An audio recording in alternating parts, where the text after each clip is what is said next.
Step into the hidden corridors of American history, where shadowy alliances and secret organizations shaped the nation's underbelly. Beyond the infamous names and notorious crime families lies a web of lesser-known but equally powerful criminal groups that thrived on ingenuity, ruthlessness, and secrecy.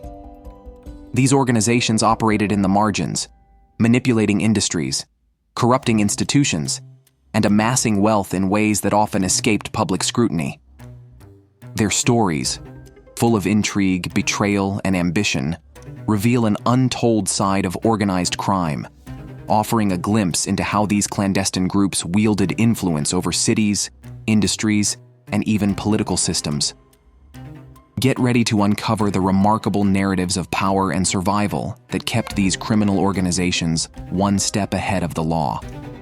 Carlo Gambino, the quiet mastermind behind the Gambino empire. Carlo Gambino, an enigmatic figure in organized crime, left an indelible mark on the mid-20th century American Mafia. As the namesake of the Gambino crime family, his legacy is tied to the discipline and low-profile strategy that defined his leadership. Gambino rose through the ranks during the volatile Prohibition era, solidifying alliances and amassing influence within the Mafia. His reign began in 1957 after the infamous assassination of Albert Anastasia, a power play Gambino orchestrated with calculated precision. From his perch atop the Gambino family, he controlled rackets spanning from illegal gambling to labor unions, all while evading the spotlight. Unlike his contemporaries, who often courted fame and notoriety, Gambino operated in the shadows, earning the nickname the Godfather of the Underworld. His preference for subtlety and strategic foresight made him a model of efficient and enduring leadership in the mob world. Gambino's tenure exemplified the old-school Mafia ethos, emphasizing loyalty, discipline, and strategic alliances. He adeptly navigated law enforcement crackdowns and inter-family rivalries, often staying one step ahead of his adversaries. His leadership was marked by an ability to maintain a semblance of stability within the Gambino family, even as the FBI intensified its scrutiny of organized crime.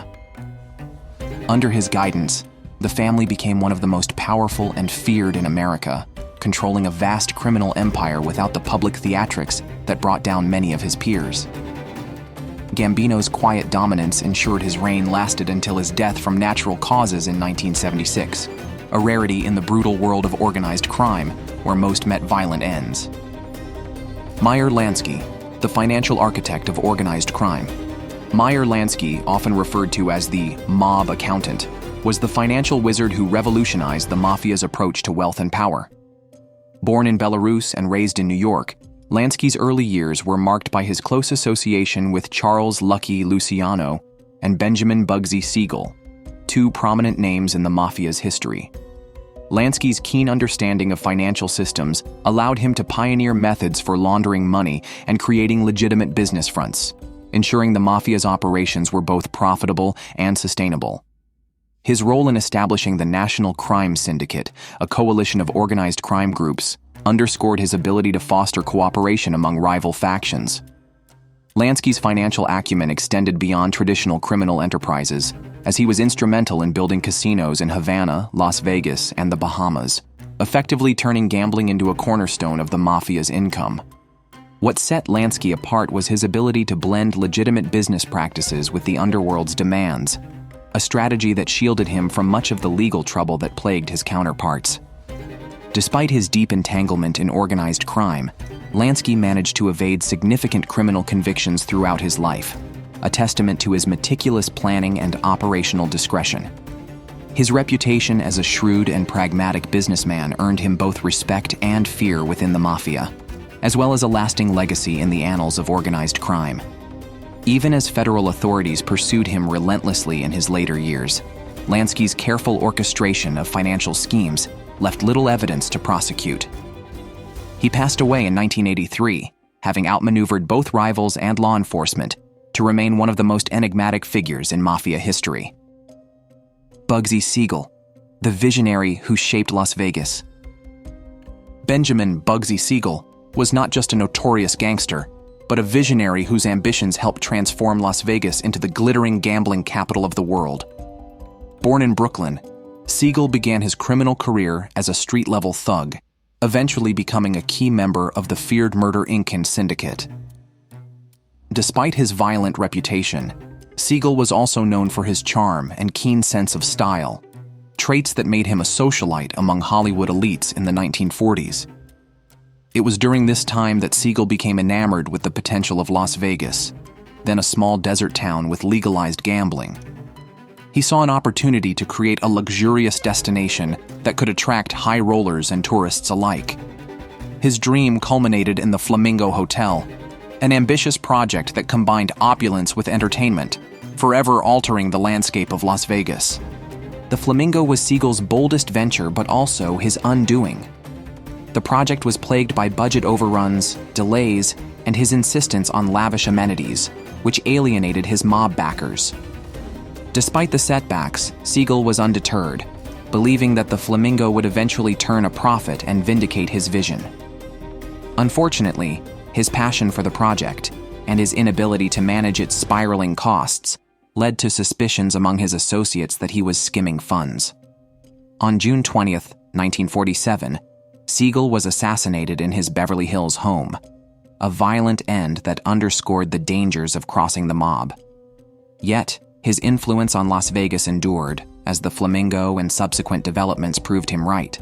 The city would become a global hub for gambling and entertainment. Siegel's legacy remains as much about his vision for Las Vegas as his notoriety in the annals of organized crime. Tony Accardo, the steady hand behind the Chicago outfit. Tony Joe Batters. Accardo was a figure of enduring influence in the world of organized crime, leading the Chicago outfit through decades of upheaval and transformation. Born in Chicago, Accardo earned his nickname from Al Capone himself, who admired the young enforcer's ruthless efficiency. Rising through the ranks during the Prohibition era, Accardo became an instrumental figure in consolidating the outfit's power after Capone's imprisonment. By the 1940s, Accardo had taken the reins as the de facto boss, a position he would hold in various forms for over 3 decades. Unlike many mob leaders who sought the limelight, Accardo adopted a low-profile approach, which helped him avoid the intense scrutiny of law enforcement while ensuring the outfit remained a dominant force in organized crime. Accardo's leadership was marked by strategic expansion and diversification. Under his guidance, the Chicago outfit moved beyond traditional rackets like bootlegging and gambling, delving into labor union control, extortion, and corporate infiltration. Accardo was also adept at managing internal conflicts, ensuring loyalty through a combination of respect and fear. His ability to delegate authority to trusted lieutenants allowed the outfit to operate efficiently, even as federal investigations began dismantling other crime families. Accardo himself maintained an image of a respectable businessman, evading significant legal repercussions throughout his life. By the time of his death in 1992, Accardo had become one of the most enduring and successful mob bosses in American history, a testament to his skillful leadership and strategic foresight in the underworld.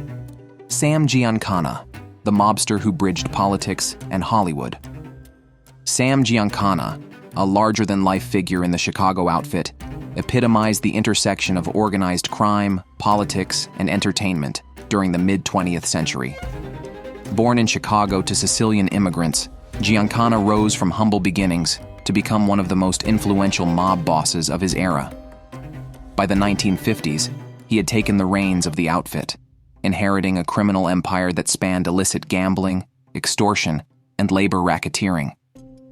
Giancana's rise coincided with a period of unprecedented influence for organized crime, and his ambitions extended beyond the underworld. His alleged ties to the CIA during covert operations in Cuba and connections to powerful political figures, including the Kennedy family, created a swirl of intrigue around his life. These relationships, though shadowy, cemented his reputation as a mobster who wielded influence in the highest echelons of power. Giancana's charm and flair also brought him into the orbit of Hollywood's elite, where his relationships with stars like Frank Sinatra added to his mystique. However, His high-profile lifestyle and rumored betrayal of mob secrets eventually made him a liability within the outfit. By the 1970s, Giancana had been exiled by his peers and forced into hiding in Mexico. Upon his return to the US, he faced intense scrutiny from law enforcement and the mob alike. In 1975, Giancana was assassinated in his home under mysterious circumstances, silencing a man who knew too much. His life remains a fascinating blend of underworld power, political intrigue, and celebrity allure, illustrating the complex web of influence that defined mid-century organized crime. Angelo Bruno, the Gentle Don of Philadelphia. Angelo Bruno, often called the Gentle Don, was an anomaly in the violent world of organized crime.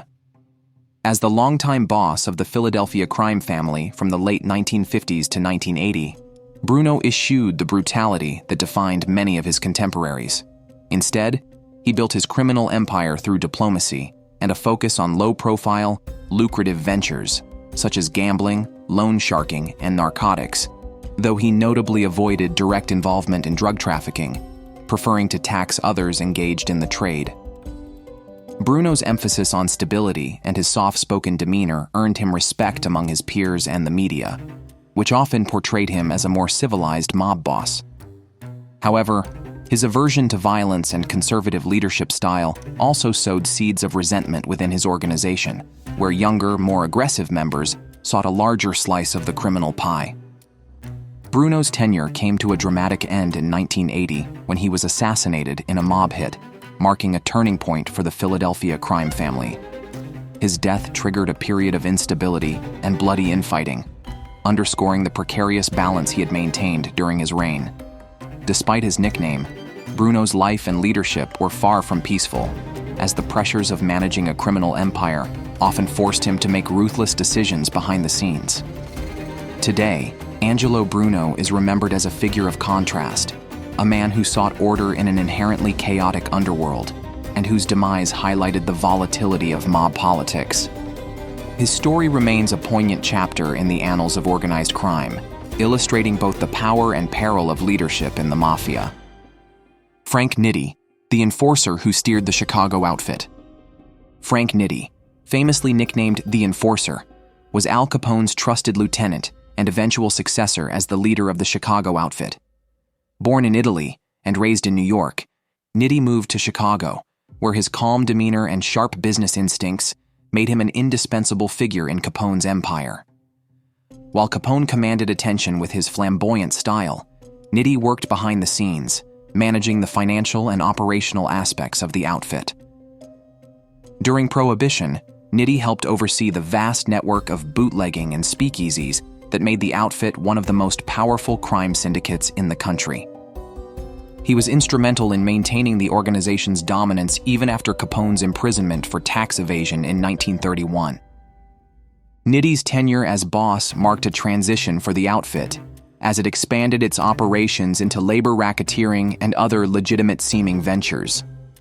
Known for his shrewdness, Nitti kept the organization afloat despite increasing scrutiny from federal authorities.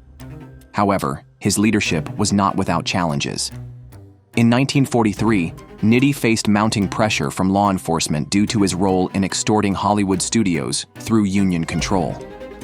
Fearing imprisonment and the toll it would take on his health, Nitti tragically ended his life. Despite his understated public persona, Frank Nitti's influence on the Chicago outfit was profound, helping to shape its legacy as a powerhouse in organized crime long after his death. Joe Colombo, the activist mob boss. Joe Colombo was an unconventional figure in the Mafia, blending his role as a mob boss with public activism. As the head of the Colombo crime family, one of New York's 5 major Mafia families, Colombo held sway over a wide array of criminal enterprises.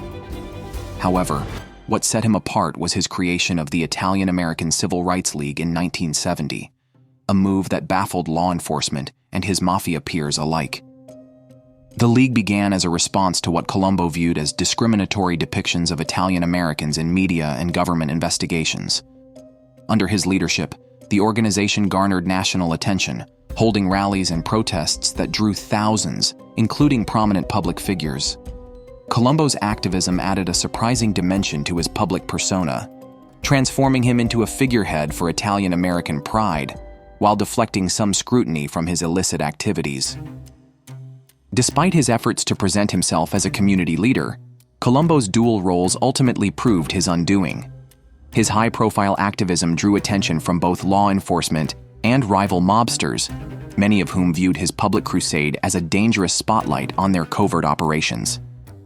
In 1971, during a League rally, Colombo was shot in an assassination attempt widely believed to have been orchestrated by his underworld rivals.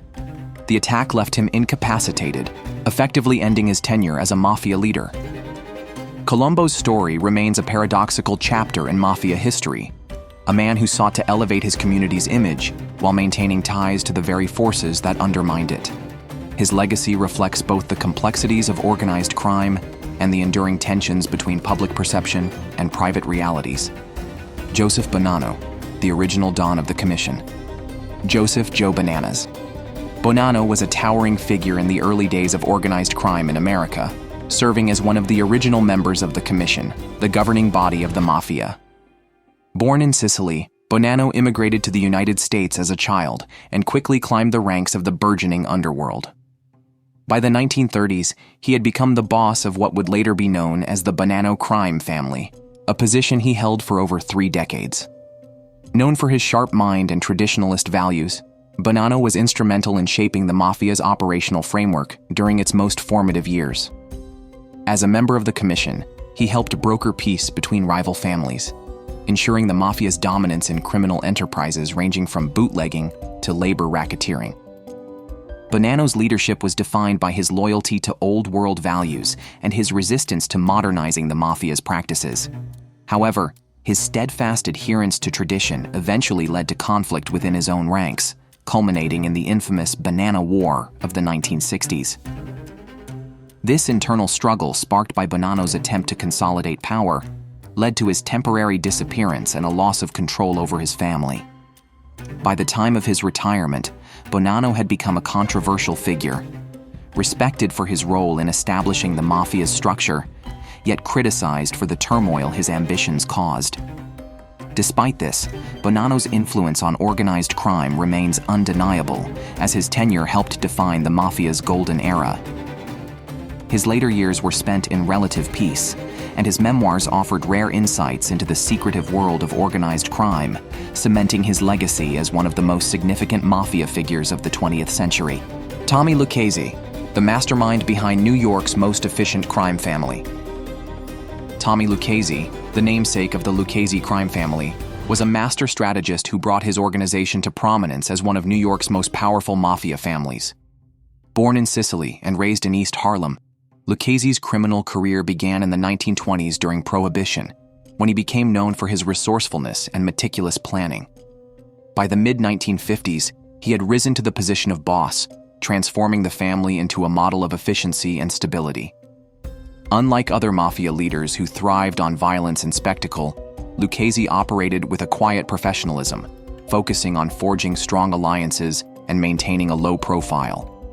His leadership emphasized economic diversification, with his family excelling in lucrative enterprises such as garment industry racketeering, construction extortion, and narcotics distribution. Lucchese's ability to cultivate relationships with legitimate business leaders and corrupt public officials was a hallmark of his success. He secured lucrative contracts and protected his family's interests by embedding operatives within unions and municipal offices.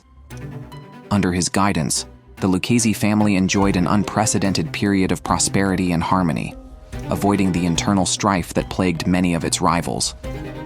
Lucchese's reign lasted until his death in 1967, leaving behind a legacy of strategic brilliance and steady leadership. His contributions to organized crime cemented the Lucchese family's reputation as a disciplined and formidable force within the New York underworld, a legacy that endured long after his passing. The world of organized crime is often portrayed through a narrow lens, focusing on the most infamous names and families. Yet, the stories of these lesser-known power players reveal the vast complexity and far-reaching influence of America's criminal underground. These organizations shaped industries, rewrote the rules of the illicit economy, and left a legacy of ingenuity and ambition that still fascinates true crime enthusiasts today. As we delve into these overlooked chapters, we are reminded of the enduring human drive for power and control, and the extraordinary lengths some will go to achieve it. Their tales stand as a testament to the shadowy interplay between ambition and morality, leaving us both captivated and questioning the true extent of unseen power.